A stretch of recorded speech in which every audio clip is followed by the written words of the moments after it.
자, 반갑습니다. 배종찬 교수의 맛있는 돈 이야기의 배종찬입니다. 자, 여러분 반갑습니다. 여러 가지 경제 사정이 좋지가 않죠. 1월달 무역 적자가 120억 달러였다고 하는데 월간으로 따지면 역대 최악이라는 겁니다. 또한 25년 만에 처음으로 11개월 연속 무역 적자가 일어났다는 거죠. 우리나라 수출이 4개월째 마이너스 흐름을 보이면서 월간 기준으로 볼 때 역대 최악의 무역 적자를 기록하였다는 겁니다. 그만큼 전반적인 우리나라의 경제 사정이 좋지 않다라고 말씀드릴 수 있겠죠. 부동산 시장 또한 마찬가지인데 난리가 난 거 아닙니까?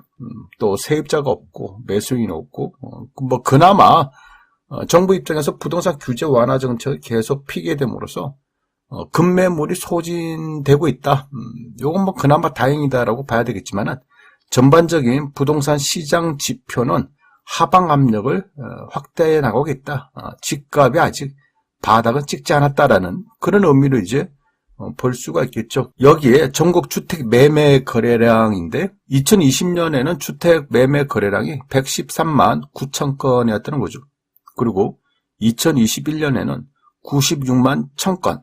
어떻게 보면 2020년이 주택 매매 거래량이 가장 많았다라고도 볼 수 있겠죠. 그리고 2021년에는 96만 1천 건이 오고요. 2022년 작년 같은 경우에는 48만 건으로 2021년 대비해서 거의 반토막 났다라고 봐야 되겠죠. 또한 2020년과 대비를 한다면 그렇죠. 반토막 이상 났다라고 봐야 되겠죠. 그만큼 작년에 주택 매매 거래량이 줄어들었다. 많이 없었다. 따라서 그 많은 매수자들이 다 어디로 갔나? 그래. 그만큼 이제 매수자가 없는 그러한 시기였다라고 말씀드릴 수 있겠죠.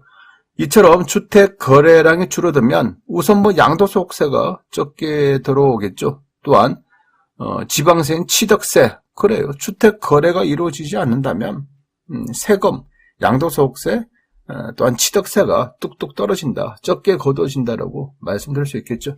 그렇다면 과연 거래량이 2021년 대비 2022년 반토막이 나게 되면 부동산 관련 세금은 얼마나 줄어들까요?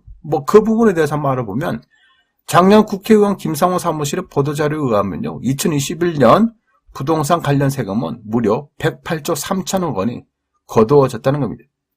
2021년 한 해 동안 부동산 관련 세금 1년에 108조 어마어마한 돈이죠.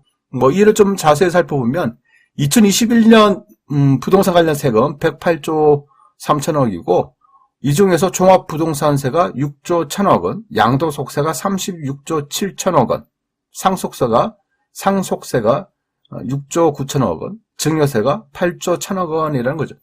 그만큼 국세, 종부세, 양도세, 상속세, 증여세 중에 양도소득세가 차지하는 비율이 굉장히 많다라고 말씀드릴 수 있겠죠. 또한 양도소득세만 놓고 본다면 2017년도에는 15조가 거두어졌다는 겁니다. 그리고 2021년도에는 36조가 거두어졌다. 그래서 15조가 36조가 됐으니까 2.4배가 증가가 했다라고 봐야 되겠죠.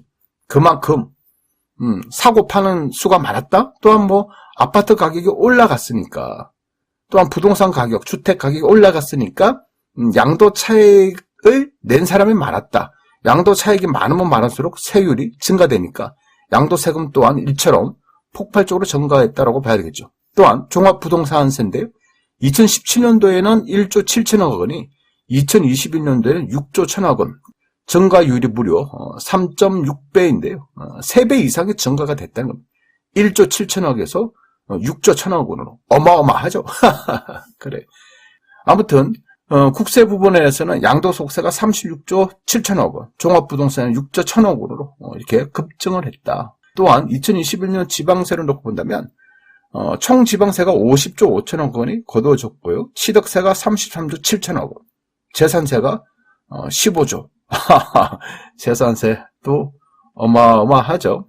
그래서 이제 취득세를 놓고 보면 2017년도 취득세는 23조 5천억 원에서 2021년도 33조 7천억 원. 또한 재산세는 2017년도 10조 7천억 원에서 2021년도 15조.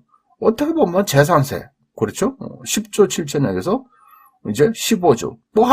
세금이라는 게 이 정도로 한 1.4배 정도, 이 정도로 증가되면 좋은 건데, 갑자기 2배, 3배나 이렇게 부동산 관련 세금이 점프가 되니까, 어떻게 보면 정말 부동산 관련해서 징벌적 가세였다라고 봐야 되겠죠.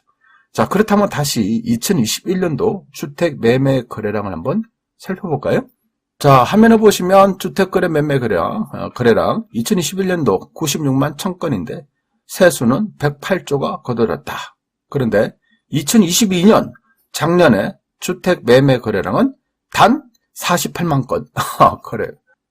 주택 매매 거래량이 반토막 났죠. 따라서 단순 계산한다 하더라도 그렇다면 부동산 관련 세금도 거의 반토막 날 가능성이 많다라고 말씀드릴 수 있겠죠. 또 여기에다가 종합부동산세, 또한 양도소득세, 또한 취득세, 다주택자 중과세 유예기간, 또 일부 완화 등등 했기 때문에 아마도 주택 매매 거래량이 줄어든 만큼 부동산 관련 세금 또한 많이 줄어들 가능성이 많다라고 말씀드릴 수가 있다는 겁니다. 어떻게 보면 부동산 관련 세금이 반토막 날 가능성이 좀 증가되었다라고 말씀드릴 수 있겠죠. 자, 그렇다면요.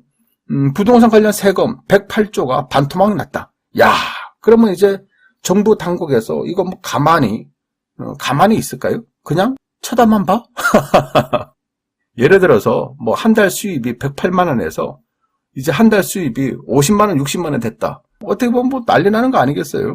그러니 정부 입장에서도 난리 났다라고 봐야 되겠죠. 2023년 예산인데 국회에서 의결이 되고 확정이 됐지 않습니까? 2023년 대한민국 총지출, 총예산안이 638조 7조 원이라는 거죠. 638조 7조 원. 이 중에서 부동산이 차지하는 비율이 108조가 있는데 이거 이제 반으로 감소가 되면 어떻게 보면 충격이다, 타격이다라고 말씀드릴 수가 있다는 겁니다. 여기에 전국 미분양 주택 수인데요. 2009년도 최고점 16만 5,641호 엄청난 미분양 아파트 수다라고 말씀드릴 수가 있겠죠. 그런데 이를 좀 더 이제 그래요. 2021년 11월 달부터 이렇게 놓고 본다면 2021년 11월 달에는 전국 미분양 아파트 수가 14,000호. 그런데 2022년 12월 달에는 68,000호. 거의 7만 가구 수에 육박한다라고 봐야 되겠죠. 이제 정부 입장에서는 바짝 긴장하고 있다라고 말씀드릴 수 있겠죠. 이처럼 미분양 아파트가 많다는 것은 결국 주택시장이 좋지가 않다. 주택시장이 좋지가 않다는 얘기는 주택시장의 매수자가 없다. 특히 새 아파트, 분양하는 아파트를 산다는 사람이 없다. 그러면 미분양이 증가된다. 미분양이 증가되면 주택 건설 이제 축소가 되겠죠. 그리고 건설에서 부도가 일어나고 그렇지 않습니까? 이런 분위기가 이제 형성되는 거예요. 그러면 부동산 관련해서 전반적인 흐름이 더 좋지가 않다. 즉 주택 경기는 더 나빠진다라고 말씀드릴 수 있겠죠. 따라서 정부 입장에서는요. 지금까지 부동산 규제 완화 정책을 끊임없이 냈지 않습니까? 끊임없이 냈는데 앞으로는 미분양 아파트 해소를 위한 정책과 주택거래 활성화를 위한 정책, 예를 들어서 다주택자, 양도소득세, 취득세, 중과세 완전 폐지, 또 DSR 규제 완화 등등 이런 조치가 추가적으로 나올 것으로 보인다라고 말씀드릴 수 있을 것 같아요. 이 부분 한번 눈여겨보셔야 될 것 같아요. 지금까지 배종찬 교수의 맛있는 도움 이야기였습니다. 감사합니다.